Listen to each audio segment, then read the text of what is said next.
euskarazko zerbitzuak eskaintzen dituzten jatetxe, taberna eta abarren mapa bada, ezta?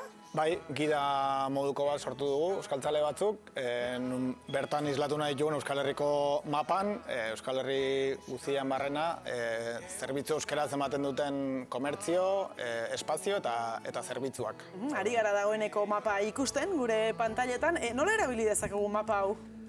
Bueno, webgunea sortu dugu, webgunea eta Androiderako aplikazioa. Webgunea da gure txokoak.eus, eta berez berdina izango litzake, baina iruditzen zaigu igual aplikazioa, nola sakelekoa beti poltsikoan dugun, aplikazioa beti eskura eukiko dugula, orduan Androiderako aplikazioa sortu dugu, eta herria eskatzen ari zaigu iPhone-erako ere jaterako dugun.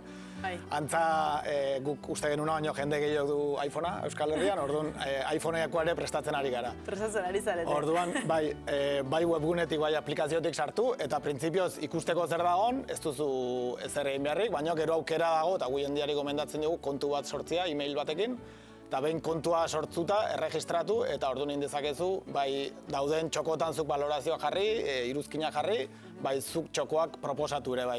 Orduan, asmoa da, auzolanean, mapa elikatzen joatea, alik eta mapa osatuena lortu arte Euskal Herri guztian, baina, klaro, gu ez ditugu ezautzen Euskal Herriko txoko guztiak, orduan behar dugu jendeak parte hartzia, eta ezagutzen dituen txoko guzti horiek proposatzen joatea, da gu pixkat gain begiratu, eta onartuzta mapan agertuko dira. Baiz, egia dagien, norbere herrian nora joan gaitezken, gutxo gora bera deno dakigu, baina demagun nik endaiarra izan da Balmaseda aldera adibidez. Joan nahi dudala egun pasa. Ez dakit, mapa hunditu eta Balmaseda inguruan zer dagoen begiratu dezaket? Bai, erakusten dizut, pantailan ikusten ari gara hemen bilatzaile bat dago, herriak bilatzeko, adibidez Balmaseda jartzen badugu. Bai. Hor, jartzen ari da, Balmaseda hor ikusten dugu. Hemen txagartzen zaigu, eta zoom egiten dugu, adibidez, Balmaseda gainera. Ikusten dugu, txoko bat dago, baingoz, errotazar gunea. Orduan horrela joango gara. Adibidez, Balmasedan balima daude, errotazar izan daiteke aukera bat, hemen jartzen dugu ze kategoria den, taberna kasu honetan, eta fitxa irekitzen balima dugu, ikusten dugu bertako argazki batzuk, sarrerana erreix identifikatzeko, eta gero pixkat tabernak eskaintzen duna, jatekoak eta bar. Eta gero webguneare jarri dugu, interesgarria iruditzen zaigu, haunitzek igual egitarauak edo dituztelako, kultur espazioak eta direnak, orduan informazio hori nola ezin dugun eguneratu webgunean, bakoitzan edo webgunea edo Instagram kontua edo nadelakura klik bakarrian errex sartu alizateko, orduan, hortxe, hau begiratzeko, printzipioz ez dugu ez erain barrikan, orduan, herria bilatu dezakegu, eta gero zoom aurrera atzera inezkero, aukera izango genuke mugitzeko. Gozen orain beste aldera, gozen Maule aldera esate baterako. Venga, bilatu dugu Maule. Ea bat bakarra baino zerre gehiago topatzen dugun. Bai, egia da, oaindikan osatu daitekela mapa desente, orduan, Balmaseda inguruko jendiai, mendik animatzen dugu, proposatzia txokuak, eta hemen bira, adibidez Maulen, txoko batzuk gehiago baditugu, kafetegi bat, goxokia, janari denda bat, Xuxenka, dela bertako laborarien eta produktuak saltzen dituen denda adibidez. Berdin, irekiko bagenu, hemen bertako dendan argazki batzuk eta agertzen dire. Dena goxoa hemen, Bai. Eta gero, eukiko genuke Pitxu gaztetxea. Gaztetxeak iruditzen zaigu historikoki Euskaran arnazgune izan diren gune batzuk. Eta orduan, kategoria propio bat sortu genion gaztetxe eta gune autogestionatuei. Eta hemen izango genuke bertze bat aiziarekin lotuta Mauleko gazteluan dagoen pista jolas bat, mugikor bidez eta... Zuk probatu omen zenuen hau, ezta? Bai, nik egitu nun, eta pila gustatu ditzaigu nahi garran. Egia gaztelua ikustera joan ginean bertako langileak etzekin euskeraz, baina horrantzigun aplikazio bat dugu, pista jolas moduko bat, Matalaz preso dagoela bertako presondegian eta lagundu behar diogu ies egiten, eta aplikazio moduko bat da bertan sibereraz, audio bidez eta aditz interesgarria, eta familia nantxe pasaran nun arratsalde osua, ez genuen lortu bukatzea, arantza gelditu ditzaigun. Badakigu Matalazek nola bukatu zuen, gainera, lepoa moztuta, orduan, ez zenuten lortu, zuen erruz izan zen orduan. Bai. Eta ze ezaugarri bete behar dituzte egoitzek edo dena delakoek hemen barruan egoteko? Printzipioz, hau gida herrikoi bada, guk sortu dugu eta jarri dugun baldintza hemen klikatzen badugu guri buruz atalian pixkat esplikatzen dugu, ez dugu jarri langileen ze portzentaik jakimarra duen euskeraz, baizik zerbitzua erabat edo ia erabat euskeraz ematen duten guneak izatea, guneak edo zerbitzuak edo dena delakoa, ez orduan jendia galdetzen dugu, nik ezautzen du taberna hau, baina 4 langile die eta 3 ez dakite, baina batek bai, orduan esatu, pixkat konfiatzen dugu jendean intuizioan, ez? Asmoa da gure txokoak izatea, euskaldunok eroso egoten alko garen txoko batzuk, orduan, intuizioa jendeana konfiatzen dugu, eta proposatzea, hori, langile gehienak, ez dugu jarri eguneko zehatz bat, baina langile gehienak edo bertan daudenek euskeraz errex egiten alko dutena, orduan, helburua da euskaldunon erreferentziazko aplikazio moduko bat bihurtzia, ez? Euskal Herrian barrena gabiltzanean, errateko, gaur bazkaltzeko, ja ze aukera dugun, ez? Orduan,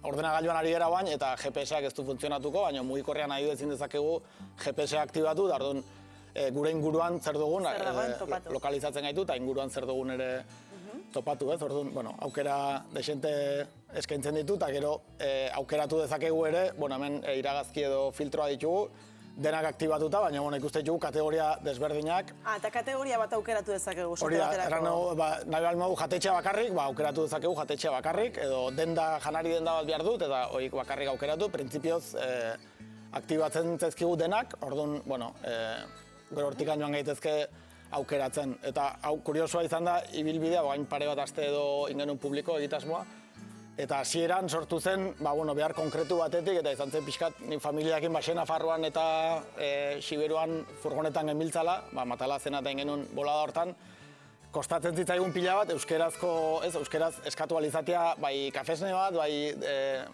denda batean zerbait eskatzea, eta nahi genuen etxalde bat, bertan gazta ekoizten zutena, eta euskeraz erosializatea ez, eta ezin topatu. Ez, badaude, Badaude, justo gu ibili ginen zonaldean edo izenak igual bai, baina joan ginenak frantsesez denak, eta horre torri zitzaian burura ez, erraken erralitzake olako gide bat eukitzea eskura. Eta horren ondoren egin zenuen? Eta hortik sortu zen ideia, da taldetxo bat gaude pixkat euskal gintzan, eta pantaileak eta teknologian inguru, pantailek euskeraz, eta zer nun ikusin lanean gabiltzan, militatzen gabiltzan, taldetxoa gaude, eta nik taldea botan nun, errealitzake hau, eta batek segitun hartu zuen amua, eta erantzun, nik uste dut indaitekela.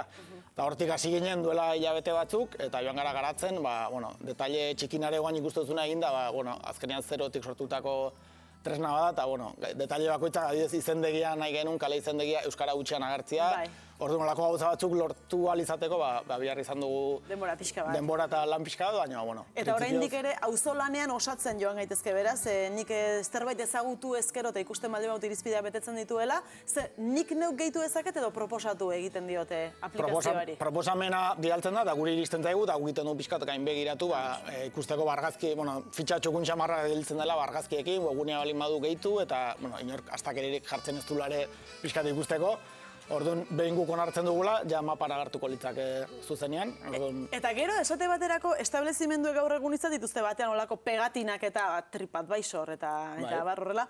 Gure txokoaken bate sortuta daukazute edo oraindik ez? Oraindik ez, batek iradokizuna indigu ja, baina, ikusiko dugu. Guantxe martxan jarri dugu, bai nahi genuen, uda baino lehen martxan jarri, ze bai igual udan dugula euskaldunok ez, joera gehiago ibiltzeko Euskal Herrian barrena eta opor giroan eta orduan nahi genuen uda baino gehiago martxan jarri, orduan 600 txoko pasatxokin jarri genuen martxan, duela pare bat aste, eta ja jende pilari zaigu proposamenak bialtzen, da honeko ja 700 eta 50 inguru baditugu, jendeak bialitako proposamenekin, orduan jendeari pila eskertzen dugu proposamena bialtzea, izan duen harrerakin agitz pozi gaude, baina bai oaingoz bideratuta zeuden proposamen gehienak, aizialdira bai taberna, jatetxe eta pixka gabiltzanean Euskal Herrian barrena.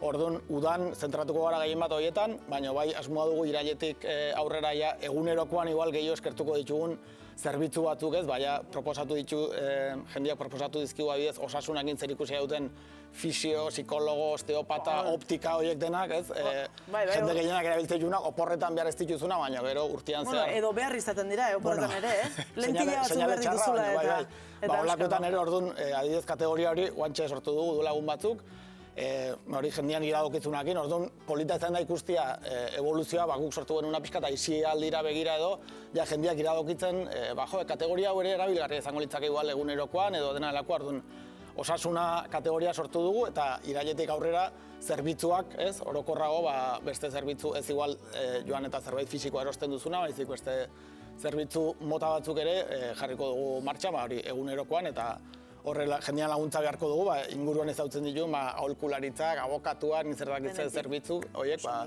nolabait denak englobatzea eta pixkat nonbait zentralizatzea horiek denak, ez, eta eskura eukitzea.